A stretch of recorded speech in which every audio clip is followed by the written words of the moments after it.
नमस्कार, CN news की special पेशकश में आप सभी का स्वागत है। मैं हेमंत पांडे। जैसा कि हम बता दें कि हम मौजूद हैं इस समय प्रयागराज की धरती पर।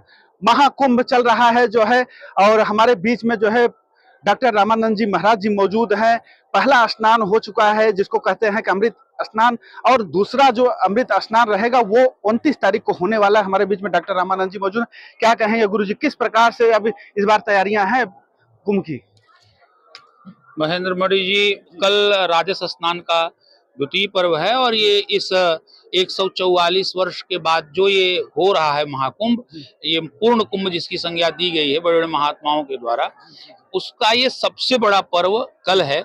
और सरकारी आंकड़े के अनुसार 7 करोड़ से 10 करोड़ के लोग लगभग कल डुबकी गंगा जी और संगम में मिला करके लगाएंगे और साथ ही पुण्य के भागी बनेंगे। ये अमृत काल की जो बात आपने की, तो ये अमृत काल की दो बातें हैं। पहली बात तो इसका एक पौराणिक प्रसंग है जहाँ से अमृत निकला हुआ है, उस अमृत का घड़ा यहाँ रखा गया, इससे कुंभ लगता है।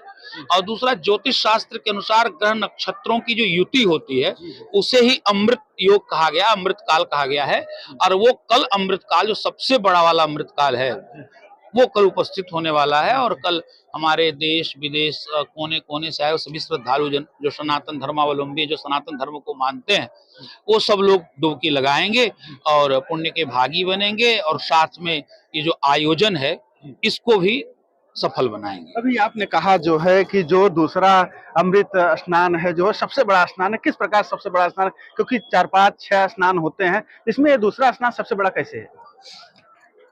क्योंकि ये मौनी अमावस्या का स्नान है और मौनी अमावस्या का महात्म्य जो है प्रयाग महात्म्य के अनुसार सर्वश्रेष्ठ बतलाया गया है।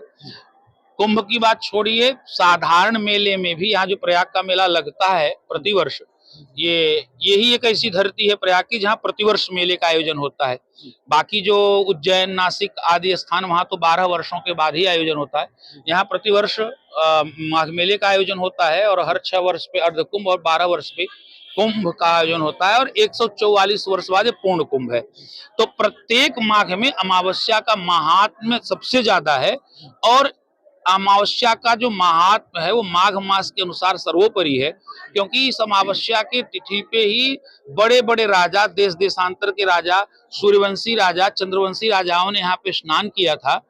और साथ में महाराज हर्षवर्धन भी इसकी बड़ी उपादेयता समझाते हुए लोगों को यहाँ पर एकत्रित किए। सबसे पहला जनसमूह उन्होंने एकत्रित किया, जन संवर्धन। ये कुंभ जो परंपरा हम आपके बीच में विद्यमान है, ये महाराज हर्षवर्धन की देन है, जो लगातार 11 वर्ष तक धनार्जन करते थे और 12वें वर्ष आकर के यहाँ पे सारा धन अपना लुटा करके जाते थे और जाते समय अपनी बहन से वस्त्र मांगते थे और उनकी बहन अपनी साड़ी को चीर करके आधा खुद पहनती थी, आधा महाराज हर्षवर्धन को देती थी। वही वस्त्र पहन के हर्षवर्धन जी यहाँ से निकलते थे। उनकी स्मृति में पूर्ववर्ती सरकारों ने तो कुछ नहीं किया है, लेकिन वर्तमान की जो सरकार है वो 2018-19 के कुंभ में ही महाराज हर्षवर्धन की मूर्ति तिकोनिया पे लगवाई है।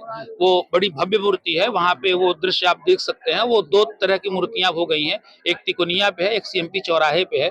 कई वर्षों से जो है आप जो है भागवत कहते आ रहे हैं, और हो सकता है अर्ध कुंभ लगा हो, इसके बाद कुंभ लगा हो, तो आप उसमें भी भागवत किए होंगे जो है। इस प्रकार का किस हिसाब से देखते हैं इस बार का कुंभ अर्ध कुंभ का जहां तक सिलसिला है, मैं 1996-97 के अर्ध कुंभ से मेले को अच्छी तरह से जानता हूं और 96-97 में तो नहीं, लेकिन उसके बाद जो कुंभ आया 2001 का कुंभ है, सदी का पहला कुंभ था प्रयाग का। और सदी का अंतिम कुंभ, 20वीं सदी का अंतिम कुंभ जो था वो हरिद्वार का था और 21वीं सदी का पहला कुंभ जो था प्रयागराज का था। तो 2001 में भी हम लोगों ने यहाँ पे भंडारे का आयोजन किया था, लेकिन तब इतनी ज्यादा पब्लिसिटी भी नहीं थी, इतनी ज्यादा लोकप्रियता भी नहीं थी, इतने लोग भी नहीं थे। फिर 2001 कमी कहाँ रह गई? क्या सरकारें इस पर ध्यान नहीं देती थी या फिर जो है कुछ और था? नहीं, सरकारें जो भी थी उन्होंने अपने स्तर से काम किया ही था, ऐसा नहीं तो उन लोगों ने काम नहीं किया था। प्रयाग मेले का और कुंभ मेले का एक निश्चित व्यवस्था है, एक बजट है, वो सरकार को देना पड़ता है, सरकार देती है। लेकिन हाँ, वर्तमान की सरकार जो अपना बजट देती है तो देती है। जो यूनेस्को का बजट आ रहा है उसकी वजह से काफी इसमें सुधार आया। और साथ में एक बहुत महत्वपूर्ण आपको बात बता दें कि इस कुंभ की महत्ता जो मीडिया के माध्यम से लोकांतर में छाई हुई है और साथ में योगी जी का परिश्रम और मोदी जी का सहयोग, दोनों का जो संगम है वो इस संगम पे अपना एक नया और साथ में एक आध्यात्मिक जो पर्व है वो विश्व स्तर पे स्थापित होने जा रहा है, इसमें कोई संदेह नहीं है। आप कथावाचक हैं, राम कथा और इसके बाद भागवत कथा कहते हैं जो है। अब ये बताएं गुरुजी कि जो यहाँ नहीं आ रहे हैं कुंभ स्नान करने, उनके लिए क्या रहेगा, किस प्रकार से इस अमृत का जो है लाभ उठा सके? हाँ, ये बहुत महत्वपूर्ण विषय है।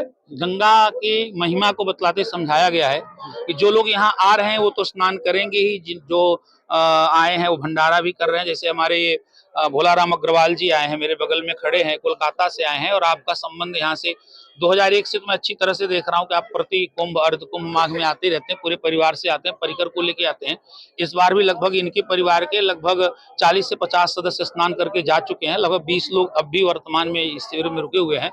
तो लोग अपने अपने स्तर से कार्य करते हैं, स्नान भी करते हैं, दान भी करते हैं। लेकिन जो लोग नहीं आ पाए हैं, ये बहुत बहुत महत्वपूर्ण विषय है। जो लोग नहीं आ पाए हैं वो कल जो है ब्रह्म मुहूर्त में उठ करके वो जहां हैं वहीं पे या तो किसी नदी में स्नान करें या तो किसी सरिता में स्नान करें। और अगर नदी सरिता का अभाव है तो प्रातः काल ही उठ करके गंगा जल डाल करके और गंगा जी का स्मरण करते हुए स्नान करें। गंगा जल है तो ठीक है, नहीं गंगा जल है तो गंगा गंगे कीर्तना, गंगा गंगा का कीर्तन करते हुए अगर वो स्नान करेंगे तो उन्हें कुछ न कुछ लाभ जरूर मिलेगा। पूरा तो नहीं कह सकते लेकिन कुछ न कुछ लाभ मिलेगा जरूर। हर हर गंगे। देख रहे हैं ये है जो है कथावाचक रामानंद जी, उनके तमाम जो अनुयायी हैं, जो उनके जो है कथा चल रही है, जो एक और शब्द आता है लगातार, लोग आपको कहते हैं कि हिंदू विचारधारा से ज्यादा प्रभावित हैं जो है। और यहाँ पर देखा जाए तो योगी सरकार ने जिहादियों पर जो है एक प्रकार से लगाम लगाई हुई, क्या कहेंगे? ये बहुत महत्वपूर्ण विषय महेंद्र मणि पांडे जी। पिछली बार सुदर्शन चैनल के बाइट पे मैंने ये बातें कही थी और आपने उसी विषय को उठाया था। जिहाद तो बहुत से हैं, लैंड जिहाद है, इकोनॉमी जिहाद है। इसमें दो जिहाद जो आया है, लब जिहाद के बाद जो दो जिहाद सबसे प्रमुख हो गया, जिसके कारण इस मेला परिसर से उस संप्रदाय को, उस धर्मावलंबियों को निकाल के बाहर रखा गया है। वो दो जिहाद है, थूक जिहाद और मूत्र जिहाद। जो लोग फलों में थूकते थे, मिष्ठानों में थूकते थे, पूरी कचौड़ी में थूकते थे, मूत करके वो पिलाते थे, शरबत पिलाते थे और जूस पिलाते थे, उन लोगों को पूरी तरह से बहिष्कृत किया गया है। और केवल सरकार इस पे ध्यान नहीं दे रही है, हम जैसे लोग, छोटे से लोग भी हमेशा ये ध्यान रखते हैं, अगर कोई है, कोई सामान बेच रहा है, ऑटो चला रहा है या सामान बेच रहा है, हम सबसे पहले उसकी आईडी मांगते हैं। तो जो असली है, जो ठीक है, वो तो अपना आईडी दिखाता है, जो नकली वाला है वो भाग खड़ा होता है। तो ये बहुत बढ़िया सराहनीय कदम है और मैं चाहूंगा कि केवल इसी वर्ष नहीं, योगी जी से निवेदन है, अगर ये सीएन न्यूज चैनल के माध्यम से अगर संदेशा पहुंचे तो ये एक कैबिनेट में नियम पास करवाया जाए, कानून बना दिया जाए कि सनातनी जितने धर्म स्थल हैं वहां पे केवल सनातनी ही दुकान लगाएं, केवल सनातनी ही व्यवसाय करें और सारी व्यवस्था केवल सनातनी ही देखें। केवल कुंभ मेले की बात मैं नहीं कर रहा हूँ, पूरे संपूर्ण भारतवर्ष में ये जो भरत क्षेत्र है, इस पूरे क्षेत्र में संपूर्ण रूप से गैर हिंदू, गैर सनातनी पूरी तरह से इनकी जमानत जब्त हो जानी चाहिए और इन्हें वापस नहीं आना चाहिए। संत ये कहते हैं कि जो है सनातन जो है संविधान लागू होना चाहिए, इस पर क्या कहेंगे? हाँ, इतना जरूर है कि सनातन के उन नियमों को तो लोगों ने ले लिया जो हमारे सबके बीच में है, लेकिन जो सनातन के विशेष नियम थे उनको निकाल दिया गया है। सनातन नियम अच्छा है, बढ़िया है और अच्छे तरह से लाया जाए, इसे और परिमार्जित कर दिया जाए। अचानक अगर सनातन नियम कहेंगे, सनातन के संविधान का नाम देंगे तो इससे लोग सोचेंगे कुछ अलग से गढ़ा जा रहा है। मेरा कहना है कि इसमें संशोधन किया जाए, जैसे अब तक सैकड़ों संशोधन होते हैं वैसे एक संशोधन और हो जाए।